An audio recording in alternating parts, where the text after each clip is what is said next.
Welcome back to First Take. Let's go to the Bengals here, where Ja'Marr Chase has been suspended 1 game for spitting on Jalen Ramsey in Sunday's game against the Steelers. Ramsey was ejected for throwing a punch at Chase and said after the game that Chase spit on him, which Ja'Marr Chase denied, but the league saw video and sided with Ramsey. If the suspension stands, Ja'Marr Chase would go without pay for the Bengals' upcoming game against the Patriots. Now, for a little more context here, Chase is appealing the suspension. Sure. I don't know how, because there's video of it, but that's okay.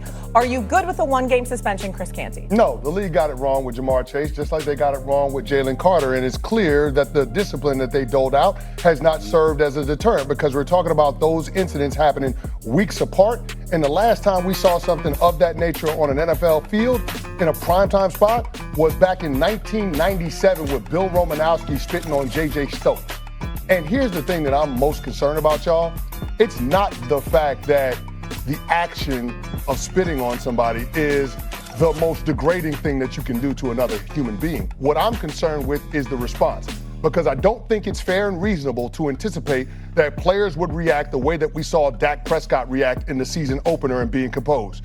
What you're going to see is guys respond more like what we got from Jalen Ramsey, and God forbid, if you get the wrong one, it escalating into an incident that becomes ugly and mars the NFL. Similar to what we remember from those 90s Knicks-Heat matchups where the NBA had to adopt a rule about players not coming off the bench for altercations because of how ugly that scene got. So that's my biggest concern with how the NFL is handling this, and I don't think they sent a strong enough message that spitting on somebody is a bright red line that should not be crossed. I completely agree. I said that yesterday. I thought it should have been a minimum of 2 games. Minimum 2 games.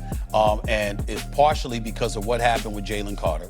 You already saw what happened to the season opener. You gave the punishment, and Ja'Marr Chase did what he did, number 1. Number 2, he flat out lied. On camera. Camera's rolling. I never opened my mouth. I never did anything. With a straight face. So now what he has to realize that anything you say is going to be questionable from now on. Sure. Because, you know, the cameras caught you, and you were telling a bold-faced lie to the media with the cameras rolling. I never opened my mouth. And clearly you spit right on him. It was clear, and it was clearly intentional. And we all know that's one of the most egregious things you can do to another human being. There's no doubt about that. But the fact that he did it was bad enough. The fact that he did it where there was precedent set where you knew, okay, there was a punishment that come down because you can't be doing stuff like that. That's number 2. Number 3, you lied through your face. You lied through your face. Now, you get paid about $507,000 a game. You should double that up. It should be a cool $1 million plus. Yeah, you're making $41 million a year, dog. Exactly. That ain't much. That ain't much. But, you know, but they'll tell you it's $1 million, $1 million. Fine. It should have been at least $1 million. He should be suspended for 2 games. And to me, I think the NFL dropped the ball. I appreciate both of you and what you're saying, and I don't necessarily disagree, but I would say this. The NFL has to stay consistent in their punishment. So what they gave Jalen Carter at the beginning of the season, you can't change because weeks have gone by if the player hasn't exhibited the behavior before. So I've been in there, and I deal with Troy Vincent. He and I are friends. We deal with stuff, punishment players. Yep. There has to be a precedent set, and you can't just get out of it because of what the player says, how he responds. Now, if in the offseason, because I appreciate what you're saying about how these things can escalate. And what you don't want to happen is it go from the field to the locker room to the buses. And we know, listen, our game is emotional as it is. There's violence involved in our game. You don't want this thing to continue to escalate. But the league will have to institute that before the season starts, as opposed to, because the first thing that would have happened is if they tried to levy a heavier punishment, it would have been appealed and they would have lost with an arbitrator because there's no precedent set. So the league, although it may not be enough, and I appreciate that, it's all you can basically do because it was already set. You can't guarantee that. You can't guarantee that.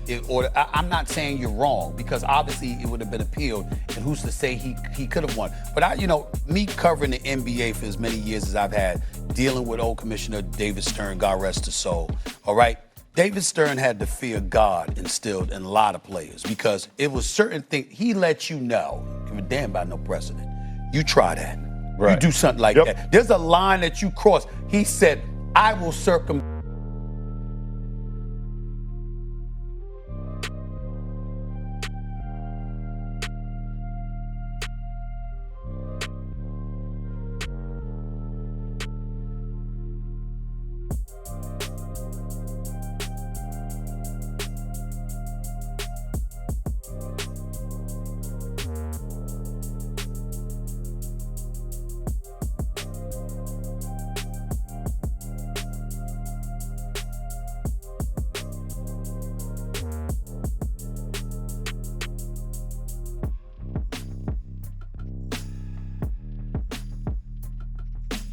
different type of discipline toward Jamar Chase relative to what we saw from Jalen Carter.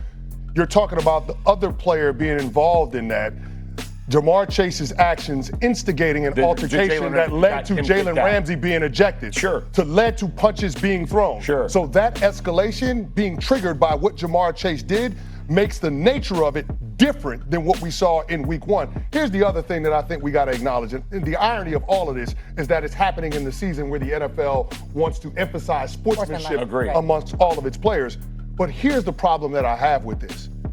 It's not a big enough deterrent. Yeah. What happens if there's a player that thinks he's away from the refs where they don't see it and he spits on another guy to provoke a fight to get the other guy tossed? People don't remember, in that game, it was the fourth quarter of a one-possession game. Now, the Pittsburgh Steelers end up running away with it, but that's beside the point. What keeps other players from trying it in future games? And that's the part that the NFL has to be concerned with when it comes to the discipline. It needs to be something so scary that no one even thinks of doing it again for any reason. And the danger, I respect totally, Jeff, where you're coming from.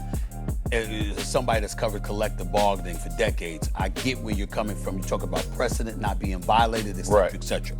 But when it comes to the league office and the muscle that it can flex, every now and then there are incidences that take place where the league needs to show just how significantly they can flex. You need to be mindful and, dare I say, fearful of the heavy hammer that they can bring down upon you without bringing up names or anything.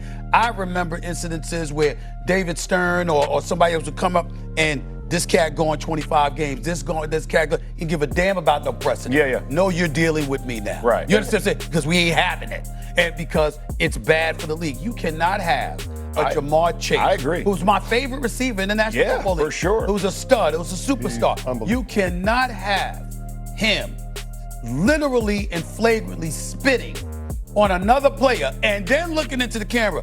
I don't know what y'all talking about. I never opened my mouth. Really? Just to add on to that too, like, he is appealing this, as we pointed out earlier. So it's a 1-game suspension that he's appealing and essentially still doubling down, saying he never spit on a player. If you want to go back to what Jalen Carter did, I mean, he got ejected 6 seconds into that first game of the season. In the locker room after the game, he was apologetic. Won't happen again. My bad. I should have never put my teammates in that situation. And I love Jamar Chase too. Look, my husband's from Cincinnati. You can't go 6 seconds without seeing a Chase or Burrow jersey in that city. He's completely changed that franchise. But I expected him maybe yesterday to come out and be like, hey, look. I blew it. I blew it. I did it. I lied. I apologize. But now we're tripling down.